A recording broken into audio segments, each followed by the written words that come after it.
omaze n'omudira naye bw'abanga ina kyadda kati tukitambuza omwaka guno ngamba mukama kino kikudda wa kati awo wano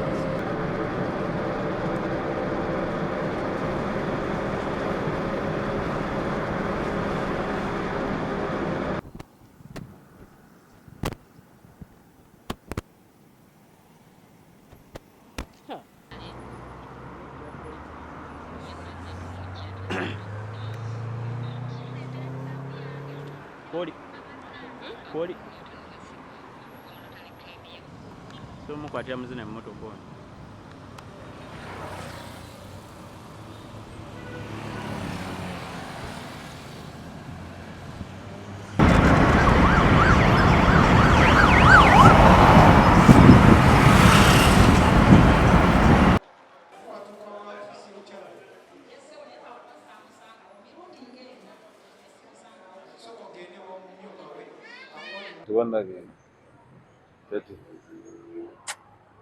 Dali kanfune eky'ekkumi.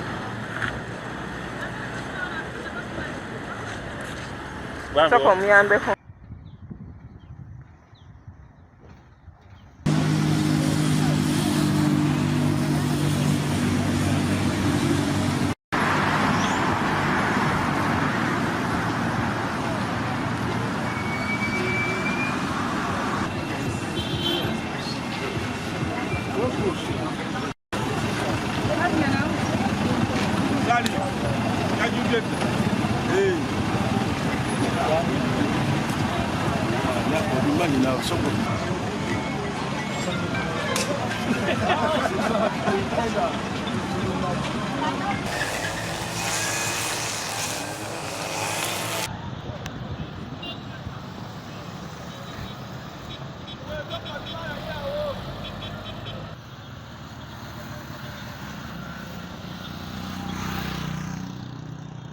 Twabanga n'enkiiko z'abakondakita zo zaabulirawa.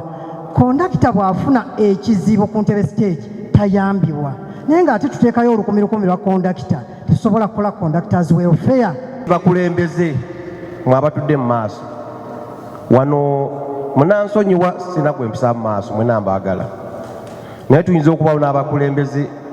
be bayita abakulembeze balinga bana abalala abafuzi bajja ne bakuwaabira nti musookoze bwoti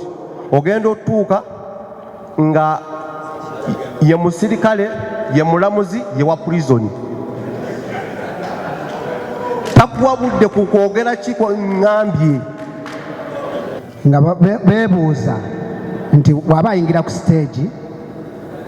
asobola okutoola emitwalo 3 n'ayingira ku stage bw'abamalako emyaka ng'ena 5 10 ayagala fuuka driver alima musaba emitwalo 5 olwedde mbadde memba ku lwaki mba nsabibwa ssente ezo emulugunya mu kyamaani omugaati engebane gye tugabanamu omugaati teri mu bwenkanya kubanga nze kati nakamala ngenda kweza emyaka 2 simanyi kabajjiro we kawooma. Abasinga babadde ne bakondakita ne baddereeva nga balina abaana baabwe nga balina ebiviiri mu paaka eyo era bentera okubeera nabo mu paaka eyo ntera okubakwata nga balaba naye dereva akugamba n'agamba nti Mugisha si gwosoose ku stage naye nga dereva oba kondakita nga mukyafu ebifaananyi birina ku mulembe chairman gwe wampeera omulimu ogwo twalina bakondakita nga babbi babba ssente z'abaddereva bazannya buno obukere amuvaako ng'agenda okulya emmere mu paaka mu kitolo n'agenda mu bukere n'azikuba zaala. Mutulowoozaako ki? Abamu kufa abasajja baatuzaalamu tutunuulidde takisi tulina okuweerera abaana baffe tulina okuweerera abaana nze owange nzaamweweererera naye nga batakisi bannaffe be batuzaddemu ne batukola ebyo obula ne gw'otuukirira omugambe ensobiyo nti kino kinnuma tekuli mukyala atukulembera buli kifo kyonna mukiwadde bammwe kati ffe tulagewa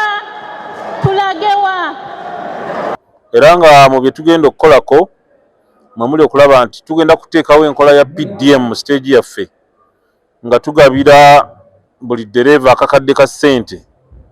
tugenda kulaba nga tuwa badreva bataano akakadde ka ssente buli wiiki basobole okuba nga bakola projects endala ez'okulunda okulima n'ebirala. Aba Fly Express naffe tuli ba Luganda twalinamu okulwanagana emabegaawo nga waliwo bitatambula bulungi abakulu ne batuuza okuva mu State House okuva mu ministry ba RDC ne tuba ne memorandum gye twakola naye memorandum eyo erabika tetambula nga bwe yali erina okutambula kubanga twalina nga tulina kutikka emmotoka 2 bo batikkeemu batikke 2 naye ekyo kyagaana. Naye olwokuba tubadde mu mbeera ya kalulu abakulembeze tubadde tetubafuna so tulina okunyigirizibwa nti tebitambula bulungi mu Fly so tusaba abakulu tutuddemu tutuule kuba twali tugambye nga buli mwezi tufunemu olukiiko lw'abantu 3 eno n'eno naye tubadde tetunalufuna era nkubira Mayor Fabrice Omulanga atule mu nsonga eyo tuddemu tutuule tubeeko bettereeza. Abavuzi ba taxi tunyigiriziddwa nnyo mu mbeera eno kubanga amafuta buli lunaku galinnya era ntwala omukisa guno okubategeeza nti tugenda kulinnyisaamu naye si nnyo tugenda kwongezaamu katono naffe tusobole okutuukagana n'ensi kubanga ennyama yalinnya buli kyogula kyalinnya ate ffe tukyali wansi so okunyigirizibwa weekuli tugenda kulaba naffe nga twesikamuko katono naye tetujja kubayisa bubi. Era tusanga olutalo olwaloopa eri omukulembeze ow'eggwanga wakati wa Entebbe stage n'aba Fly Express.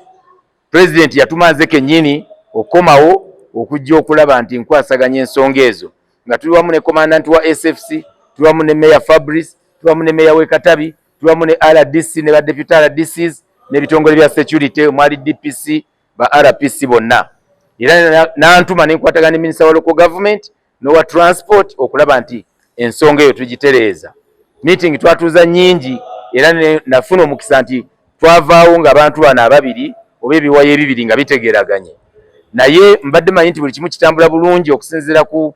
memorandum eyasayiningibwa mu maaso g'abantu naye mpulidde wano nti waliwo ate ebirumira nti okumenya memorandum naye olwokuba ntibadde mu biseera bya bufuzi nnyo kati mbakakasa gavumenti yamaze okulayira twazzeeyo mu ofiisi ngenda kuddayo nkole follow up ndabe ate bwe tutereeza enkolagana eno etambula egende mu maaso.